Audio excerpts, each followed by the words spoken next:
Hello, ഞാൻ രണ്ടല്ല ഒരു 5 ഉരുളക്കിഴങ്ങ് പിടിപ്പിച്ചിട്ടുണ്ട്. ഞാൻ ആദ്യത്തെ പരീക്ഷണമാണ് എൻ്റെ. ഞാൻ ഇന്ന് വരെ ഇതൊന്നും ചെയ്തിട്ടില്ല. ഞാനിപ്പോൾ ഒന്ന് ചെയ്ത് നോക്കാമെന്ന് ഓർത്താണ്. നമ്മൾ കടകളിൽ നിന്ന് വാങ്ങുമ്പോൾ തന്നെ മുളച്ച ഉരുളക്കിഴങ്ങുകളൊക്കെ കിട്ടാറുണ്ടല്ലോ. ഞാൻ ചകിരിച്ചോറ് ഇട്ടാണ്, വേറെ ഒന്നും ചെയ്തിട്ടില്ല. ഞാനൊരു ചിരട്ട എടുത്ത് വെച്ച് അതിനകത്ത് കുറച്ച് ചകിരിച്ചോറ് വാരിയിട്ട് ഉരുളക്കിഴങ്ങ് വെക്കുകയാണ് ചെയ്തത്. ഞാൻ ഗ്രോ ബാഗിലാട്ടോ നടുന്നത്. അപ്പോൾ ആദ്യം ഞാൻ കുറച്ച് ഇലയൊക്കെ ഇടാൻ പോവാണ്. ഞാൻ മണ്ണിടാൻ പോവാണ്. ഞങ്ങളുടെ മണ്ണിലാണ് ഈ മുഴുവൻ കട്ടയാണ്.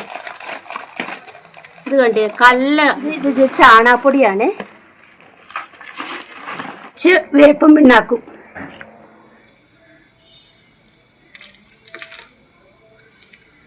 ഉരുളക്കിഴങ്ങ് ഞാൻ ഇതിൽ ചിരട്ടയിൽ പിടിപ്പിച്ചിട്ട് ഇതുപോലെ വന്നിട്ടുണ്ട്.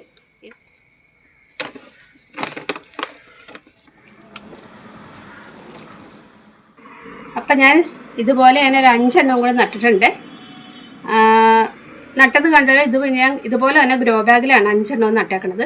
അപ്പോൾ ഇനി നമുക്കിത് വളർന്നിട്ട് നോക്കാം എങ്ങനെയുണ്ടെന്ന്. ടാറ്റാ.